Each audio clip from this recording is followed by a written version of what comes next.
Greetings. In this session, I'm going to walk through a DevPartner Studio code review session. Code review is DevPartner's static source code analysis tool. The way you would start a session is to go into the DevPartner drop-down menu in the integration of Visual Studio, choose the options, choose code review, and then general. Within general, you'll have the option to choose the different projects that you'd like to use within the session that you currently have open in the Solution Explorer. You would check the box on if you want that included, check it off if you want to exclude that project. It shows you the language and the path. And then we can go into the rule sets. This is where you can choose the specific rules that you want to work with within DevPartner Studio's code review. So you can see there's different groupings. You can also go in and customize, which I will cover that as well. Then when you choose your rule set, you will choose your naming set, which the options are the .NET Framework naming guidelines or Hungarian notation. Then you have the option with a couple of other checks at the bottom to choose if you would like to collect a call graph representing the graphical representation of the inbound and outbound procedure calls based on a selected method. We also include the McCabe cyclomatic complexity formula to where you can collect metrics against your code to allow you to see the logic and its testability, meaning if it's simple to test the current logic of your code, moderate, high to untestable, things like that. Also, this is a good point to bring up that the tool also allows you to run from the command line, which does all the tools within DevPartner Studio, by the way, and you can have this automatically generate a batch file based on the session that you set. Then there's a couple other sessions for prompting, or sections for prompting to save results. Then you would hit OK. Once you're done with that, you would go back to the DevPartner dropdown and choose Perform Code Review, or you can use the toolbar with the tool icons here with tooltips that will show to perform a review. Once that takes place, you will actually have the session created. You'll see a log file and a status bar work its way across from left to right. Then you're able to go in and look at the results. So this is where you can go through the different tabs. You have the summary, a breakdown here, the problems tab where you can jump into the actual individual instances that were violated of the rules against your code. You can go in here and see the rule number, the unique identifying rule number, the title, and different columns which you can go in and control as to what you would like to show. Also at the bottom you have an HTML format that details of an explanation of the issue, the repair recommendation, and at the bottom there's links to where you can use this for your own internal links to white papers and documents or what have you, or you can use the links built in for what we already have to the Microsoft help, which in this case the .NET Framework class library and the Visual Studio help. You also can go in and look at the naming standards, same look and feel, but now we're looking at the object or variable naming conventions and how they were utilized against your code. So in the first column, this would be your naming standards or your naming conventions for the objects or the variables. This is a suggested based on either the Hungarian notation or the .NET Framework naming guidelines, as I mentioned earlier. These last two are the optional tabs to where you can go in and look at the complexity of your code.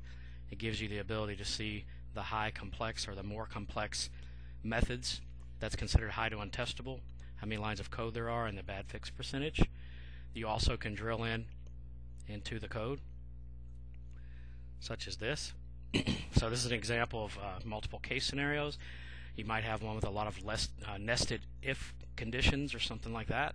Then that just lets you know that these are spots that you want to focus on further. So it reports those for you nice and easily. And again, that's optional with the checkbox. And then finally we have the call graph, which was another option. And what you do is you open up this tree on the left hand side. You can expand out your projects, and then within the projects choose a specific method, and you can see the inbound and outbound procedure calls on that method. You also can go in here and work with fitting to size the screen, horizontal or vertical view. You can set up node style and number of levels. You also have a point out on the left hand side, a print call graph button to where you can actually print out this graphical representation to take the meetings and have a graphical view of the perspective of the inbound and outbound calls rather than just looking at code on paper. Optional, but it is there for you. So with that is the general overview of the code review walkthrough. The other part that I wanted to cover while here is to look at the rule manager, and this is the GUI interface into the rules within code review. So it gives you the ability to go in and make modifications, create new rules, or what have you. So again, you can access that from the toolbar as well as from the drop down. The way this looks is this is the interface to the rules, which you can see overall there's 817 rules in the current version of DevPartner Studio. Then you can go in and choose your rule sets as filters to go into specifics if you'd like. If you need to find a specific rule, we got them by rules, by severity, language, and owner. You also can go over here to a specific rule, double click on it, and go in and make changes. If you want to tweak the description, change the rule sets it's assigned to, the type or severity, you can change those. The description here within HTML code, it's basically HTML. You just go in here and change the tags or write within the tags however you'd like to adjust it. Here's a preview of what you've written. You also can work with triggers. In this case there's an existing trigger to create that, and what we mean by a trigger here is not what you would think of in the database world.